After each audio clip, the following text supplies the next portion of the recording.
जय शिवराय मित्रांनो. तर आज आहे गुंजी गावामध्ये माऊली देवीची यात्रा. ही यात्रा आमच्याकडे 5 दिवस साजरी करतात. तुम्ही पूर्णपणे पालखी सोहळ्याचा आनंद घ्या.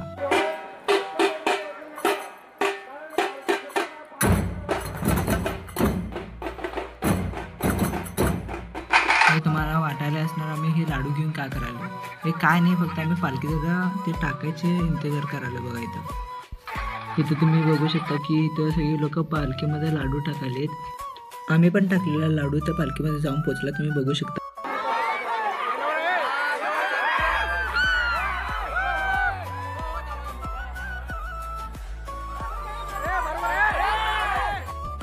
ही सजावट बघा, हे पण पाहून मी पण दंगच राहिलो. ही आहे माऊली मंदिरच्या आतमधली सजावट. आज गर्दी पण खूप होती आणि मी हे थोडंसं ट्राय केले आहे की देवीला तुम्हाला दाखवायला. तर भेटू उद्याच्या व्लॉगमध्ये. धन्यवाद.